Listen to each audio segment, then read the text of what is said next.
hitanao any amin'ireny fa ianao aza mora sodokany hoe trend karazany mandeha dia hoe za tsy maintsy mandeha koa non zavatra tsy asoana ve zavatra tsy ara-baiboly ve zavatra tsy mifanaraka amin'ny tenin'Andriamanitra ve dia nefa milazanao androany fa tsy maintsy ho faty ianao dia tsy ho ianao makany an-danitra ianao miaraka amin'ny Jesosy ianao sy ho ianao makany amin'ny elo ianao fery mandrakizay ianao miaina fiainanao ianao isanandro miaraka amin'ny Jesosy wow androany indray tsika Jesosy dia hiaraka dia fantatra hoe miaraka amin'ilay tena tiako sady ilay tena tiana indrindra dia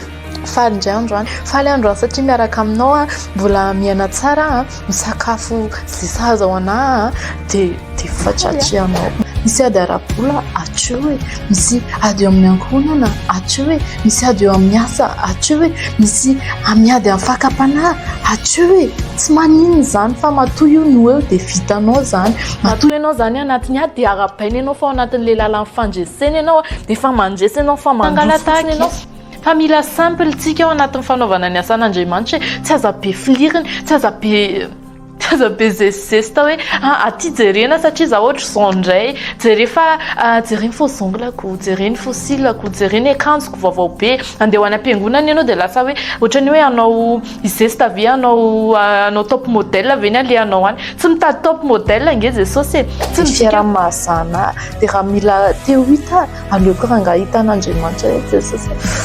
faly ianao zany amin'ny zavatra nataoko indray ampoanazy ataovy ny sitrapon'Andriamanitra raha hiazakazaka ihany aza miazakazaka sy variana amin'ny zavatra mandalo zavatra lany tsy ho lamaody tsony io akanjo io tsy ho ve aza variana amin'ny tsikerany hafa ianao raha tsikerany hafa ianao indraindray iny tsikeranao iny mihitsy vao maika mahatonga ny olona androso izy hoe pharaon toujours afara ozy izy dia ianao eo miaka dia ianao indray zany le pharaon ianao zany le mpanenjika fotsiny nefa ianao resy nge zany matoa ianao mahita an'izao dia zavatra mandalo fotsiny zao fa fotoana zao anoranao fiainanao an Jesosy na ianao le karazan'olona endry na ianao le karazan'olona le hoe za le maditra tsara nga le nataoko daholo ny fiainana rehetra fa mbola fotoana zao hoe